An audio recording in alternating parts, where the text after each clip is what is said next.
हर चमकती हुई सफलता के पीछे एक ऐसी परछाई होती है जिसे कभी रोशनी नहीं मिलती, और कई बार वो परछाई हमारी अपनी मां होती है। अगर आज की कहानी आप अंत तक सुनेंगे तो शायद आप भी किसी को कॉल करने का मन बना ले। जब मैं छोटा था मुझे लगता था कि हमारे घर में सब कुछ अपने आप होता है। सुबह चाय अपने आप बन जाती है, स्कूल की यूनिफॉर्म अपने आप इस्त्री होकर कुर्सी पर रखी मिलती है, टिफिन अपने आप बैग में आ जाता है और रात को खाना भी अपने आप थाली में सज जाता है। तब मुझे ये समझ नहीं था कि अपने आप नाम की कोई चीज नहीं होती, उसके पीछे कोई होता है जो खुद को कभी सामने नहीं आने देता। हमारा घर बहुत बड़ा नहीं था, 2 छोटे कमरे, टीन की छत और बरसात में हर साल टपकने वाला वही पुराना कोना। पापा दिहाड़ी मजदूर थे, काम मिलता तो पैसे आते, नहीं मिलता तो घर में खामोशी ज्यादा होती थी। लेकिन एक आवाज थी जो कभी बंद नहीं होती थी, रसोई में बर्तनों की खनक, और वो आवाज होती थी मां की। मां का नाम सविता था, लेकिन मोहल्ले में सब उन्हें मां ही कहते थे। शायद इसलिए क्योंकि वो सिर्फ हमारी नहीं, पूरे मोहल्ले की मदद करती थी। किसी के घर बच्चा बीमार हो जाए तो मां दौड़कर पहुंच जाती, किसी के घर आटा खत्म हो जाए तो मां अपना डिब्बा खोल देती। और अजीब बात यह थी कि हमारे घर में खुद कभी पूरा सामान नहीं होता था, फिर भी मां के पास देने के लिए कुछ न कुछ हमेशा होता था। एक दिन मैंने मां से पूछा, आप इतना काम करती हो, थकती नहीं हो क्या? मां मुस्कुराई और बोली, थकान तब लगती है बेटा जब काम अपने लिए किया जाए, अपनों के लिए किया काम थकाता नहीं। तब मैं उनकी बात समझ नहीं पाया था। आज समझ आता है कि वो थकती थी, बस हमें दिखाती नहीं थी। स्कूल में मेरा रिजल्ट अच्छा आने लगा था। टीचर कहते थे अगर इसी तरह पढ़ता रहा तो बड़ा आदमी बनेगा। मैं खुश हो जाता था, लेकिन हर बार रिजल्ट के बाद मां की आंखों में जो चमक दिखती थी वो मेरी खुशी से भी ज्यादा बड़ी होती थी। एक साल फीस बढ़ गई, पापा कई दिनों से काम पर नहीं जा पाए थे, घर में पैसे बहुत कम थे। मैं डर रहा था कि शायद इस बार स्कूल छोड़ना पड़े। उस रात मैंने मां पापा को धीमी आवाज में बात करते सुना। पापा कह रहे थे इस बार शायद फीस नहीं भर पाएंगे। मां कुछ देर चुप रही, फिर बोली, देख लेंगे, किसी तरह हो जाएगा। अगले दिन सुबह मां ने मुझे हमेशा की तरह टिफिन दिया और बोली, आज स्कूल से आते समय ऑफिस में फीस भर देना। मैं हैरान था, पैसे आए कहां से? लेकिन उस समय मैंने ज्यादा नहीं सोचा।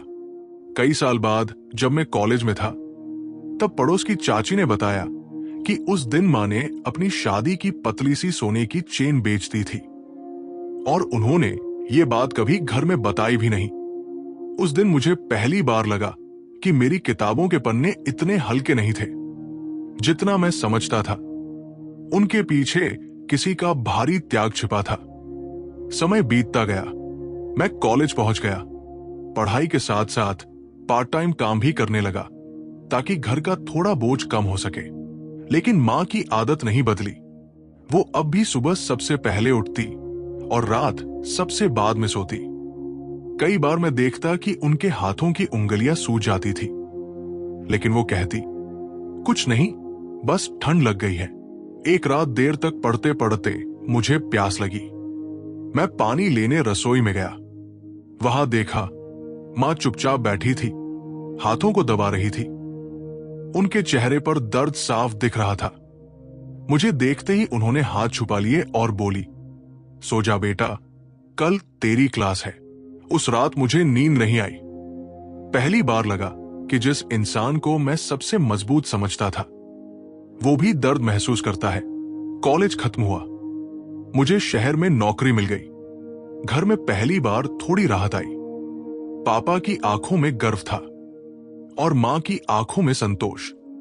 लेकिन एक अजीब बात मैंने नोटिस की, अब मां पहले जितनी बातें नहीं करती थी। वो मुस्कुराती जरूर थी, लेकिन उनकी मुस्कान में पहले वाली चमक कम हो गई थी।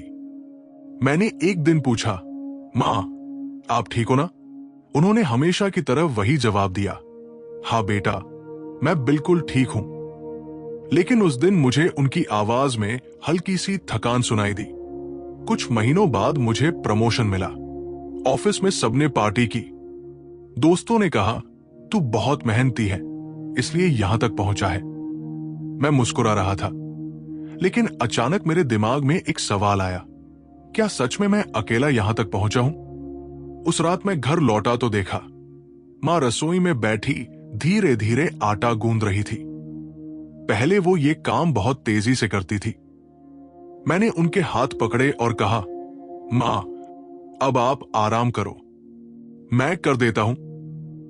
मां हंस पड़ी, तू ऑफिस से थक कर आया है, ये सब काम तेरे लिए नहीं है। मैंने पहली बार थोड़ा जोर से कहा, मां, ये सब काम आपके लिए भी नहीं है, फिर भी आप सालों से करती आई हो।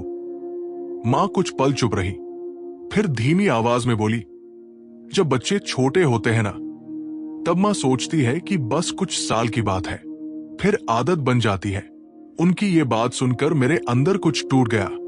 मुझे एहसास हुआ कि जिन कामों को मैं छोटे छोटे काम समझता था, वो किसी की पूरी जिंदगी बन गए थे। कुछ दिनों बाद कंपनी ने मुझे दूसरे शहर भेजने का ऑफर दिया। सैलरी ज्यादा थी, मौका बड़ा था। मैं बहुत खुश था। घर आकर मैंने ये खबर सुनाई। पापा ने तुरंत कहा, जरूर जाना चाहिए। मां मुस्कुराई, लेकिन उनकी आंखें कुछ और कह रही थी। रात को मैंने मां से पूछा, आप खुश नहीं हो क्या? मां बोली, खुश हूं बेटा, बस घर थोड़ा खाली लगने लगेगा। मैंने मजाक में कहा, अरे फोन तो है ना, रोज बात करेंगे। मां ने सिर हिलाया, लेकिन उस दिन उनकी मुस्कान थोड़ी भारी थी। मैं नए शहर चला गया। काम में इतना व्यस्त हो गया कि कई कई दिन मां को फोन करना भी भूल जाता था। कभी भी मां खुद कॉल करती और सिर्फ इतना पूछती, खाना खाया? और मैं जल्दी में कह देता, हाँ मां, अभी मीटिंग है, बाद में बात करता हूं। धीरे धीरे हमारी बातें छोटी होती गई, लेकिन हर महीने जब मैं घर पैसे भेजता, मां हमेशा कहती, इतने पैसे क्यों भेजता है, अपने लिए भी रख लिया कर। एक दिन ऑफिस में मीटिंग चल रही थी कि अचानक पापा का फोन आया। उन्होंने कहा, जल्दी घर आ जा, मां की तबीयत ठीक नहीं है। मेरे हाथ कांप गए। मैं तुरंत ट्रेन पकड़कर घर पहुंचा। मां अस्पताल के बेड पर थी। चेहरे पर वही शांति थी, लेकिन शरीर बहुत कमजोर लग रहा था। मैंने उनका हाथ पकड़ा और कहा, मां, मैं आ गया। मां ने आंखें खोली, हल्की सी मुस्कान दी और बोली, इतनी जल्दी आने की क्या जरूरत थी? काम छूट जाता। मैं रो पड़ा। मैंने कहा, मां, काम फिर मिल जाएगा। आप नहीं। डॉक्टर ने बताया कि सालों की लगातार मेहनत और सही इलाज न कराने की वजह से उनके जोड़ों में गंभीर समस्या हो गई है। उन्हें लंबे आराम की जरूरत थी। उस दिन पहली बार मुझे लगा कि मेरी सफलता जितनी ऊंची हुई थी, किसी की सेहत उतनी ही नीचे गिरती गई थी, और मुझे पता भी नहीं चला। मैंने वही फैसला किया कि अब मां अकेले इतना काम नहीं करेंगी। मैंने घर के पास एक छोटा सा कुकिंग हेल्प रख दिया। शुरुआत में मां ने बहुत मना किया, लोग क्या कहेंगे, मैं खुद कर सकती हूं।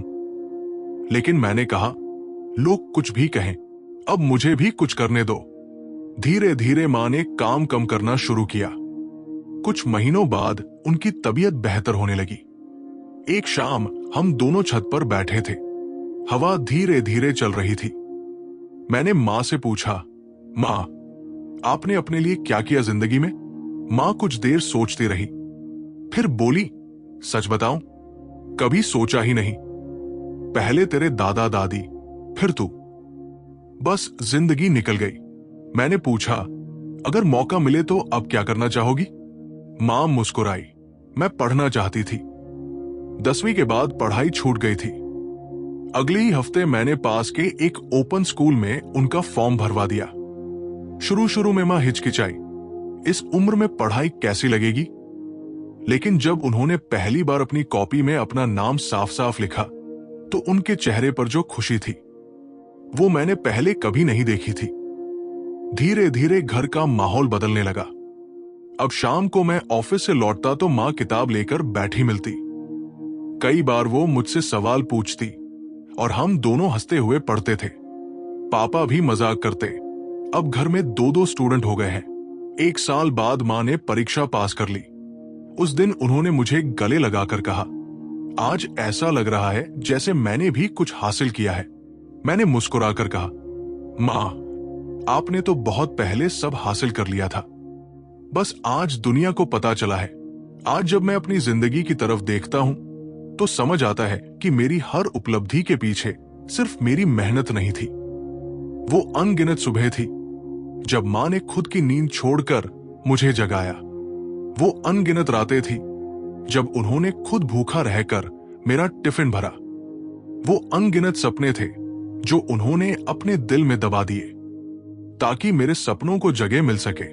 अगर आज आपकी माँ आपके पास है तो एक बार उनसे पूछिए, माँ, तुमने अपने लिए क्या छोड़ा था? हो सकता है वो मुस्कुराकर कह दे, कुछ भी नहीं। लेकिन सच ये है कि उन्होंने बहुत कुछ छोड़ा होता है, बस गिनाया नहीं होता। और अगर आज आप सच में उन्हें धन्यवाद कहना चाहते हैं तो सिर्फ शब्द मत कहिए, उनके लिए थोड़ा समय निकालिए। उनकी थकान को देखिए, उनके अधूरे सपनों को सुनिए, क्योंकि मां को सबसे ज्यादा जरूरत पैसों की नहीं होती, एहसास की होती है कि उनकी मेहनत किसी ने देखी है। क्योंकि दुनिया में सबसे खामोश संघर्ष अगर किसी का होता है तो वो एक मां का होता है। और सबसे बड़ी सच्चाई यह है कि हम उसकी ताकत देखते हैं, उसकी थकान नहीं। अगर इस कहानी ने आपको आपकी मां की याद दिलाई हो तो आज ही उन्हें फोन कीजिए या जाकर बस इतना कहिए, मां, अब थोड़ी देर आप आराम करो, बाकी मैं संभाल लूंगा। यही वो एक वाक्य है जो उनकी पूरी जिंदगी की थकान हल्की कर सकता है। अगर आपको यह कहानी पसंद आई हो तो इसे लाइक करें, शेयर करें और चैनल को सब्सक्राइब करना न भूलें। मिलते हैं अगली प्रेरणादायक कहानी में।